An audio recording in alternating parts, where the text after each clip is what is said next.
Hey guys, I'm Anderson and I'm going to show you how to cook some thick cut bone-in pork chops on an MHP gas grill. This is just a standard MHP gas grill, 22 inches wide, standard burners all the way across, no infrared here. The first step is going to be to buy good quality pork chops. You don't want to buy any of the thin stuff. That stuff tends to get dry pretty quick. You want to do all I prefer bone-in, thick cut pork chops, and then I took them out of the fridge about an hour before I'm going to put them on the grill here, and then I'm using some Fire and Smoke Society Wicked Winona seasoning. You can always just use kosher salt and coarse ground black pepper if you don't have any seasoning that you like. So here we go, I'm going to show you what to do from. Alright, so I've been preheating the grill here for about 30 minutes or so. You don't have to go that long, just get the grill up as high as you can. Mine tends to get up to about 550 degrees. So usually that takes about 20 minutes. I've let it go about 30 minutes this time. So we're going to go ahead and try to sear the pork chops on both sides pretty quick. And then we'll move them over to one side, turn that burner off, and indirect cook them for the remainder of the time.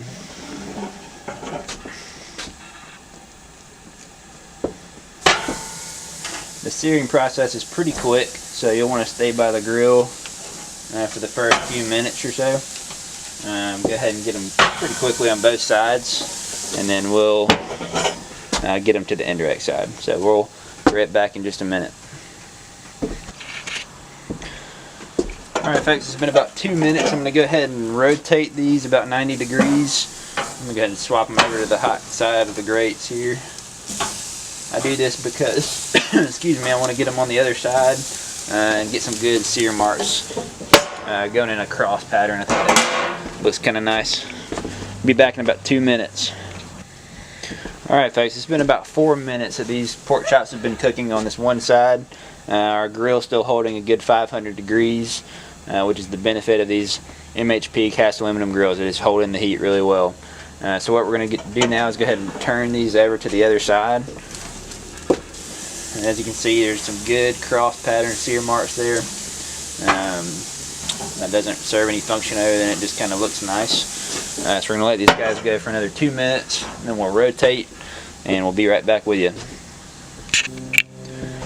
Alright folks, it's been about 2 minutes. So we're going to go ahead and rotate these, and we're going to go ahead and throw them on the other side of the grill as well. Get these good sear marks, move them to the hot side of the grates, and let those go 2 more minutes, and then we'll start our slower cooking process. Alright folks, we've completed the searing portion of the cook. I will actually do a quick sear on the sides here. These are thick pork chops that have some good fat on the sides, so I'm just going to stack them up right here and try to get this fat a little bit crispy. It's not that important, but it might help it taste a little bit better. In the meantime, we're going to go ahead and turn this burner off on the left side completely. We'll leave it on high on the right side. Just leave this for about 30 seconds or so. So what we're going to do in this final stage is to indirect cook the pork chops for the last 20 minutes or so. All we're doing is we're going to get them up to the proper internal temperature, which for me, I like to take them off at about 142 degrees. I use this ThermoWorks ThermoPen to get the internal temperature of the meat. The key to pork chops is taking them off the grill at the right time. So you want to make sure you have a good meat thermometer that allows you to do that properly.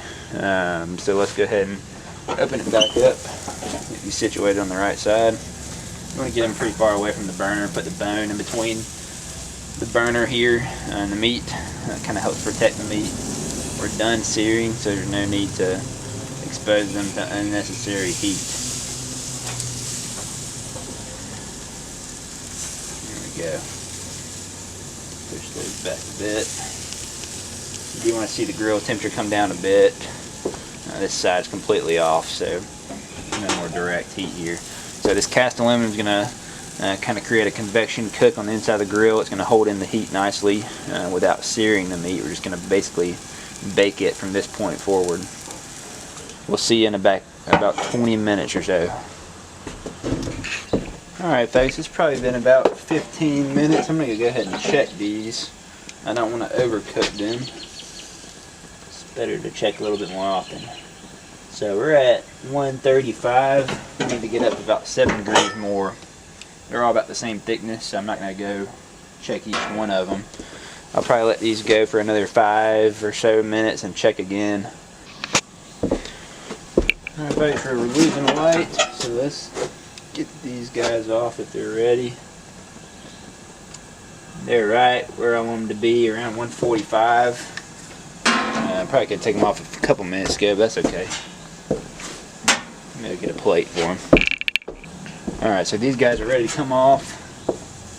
I'm going to put them on a plate. And what I'm going to do is cover them over with aluminum foil for about 10 minutes and let them rest. That's going to let the meat settle down a bit. Loosen the meat up a little bit. That's how you cook pork chops on a cast aluminum MHP gas grill. That cast aluminum really holds in the heat well and lets you indirect cook effectively without losing too much heat. It really does a good job with that. So I'm going to let these rest and then I'm going to come back and show you the final product. Hey folks, I'm back here with you to show you the final product here. I'm going to zoom in and let you see what they look like. Alright, so here's the final product. This is after 10 minutes of resting. I'm going to go ahead and cut it in about 3 or 4 pretty big pieces to serve it. As you can see, it's nice and juicy. It's not overcooked. We took it off at the right time, so that's pretty much the key there. Thank you for watching that first video, guys. This is my first time doing a cooking video, so I apologize for any of the camera mistakes. I do plan on trying to improve that over time. I do plan on making a bunch more of these videos, so if you like grilling videos, hit subscribe. If you're interested in MHP grills or any other quality gas grills or charcoal grills, click the link below and go to my website, gaslightandgrill.com. Thank you and see you next time.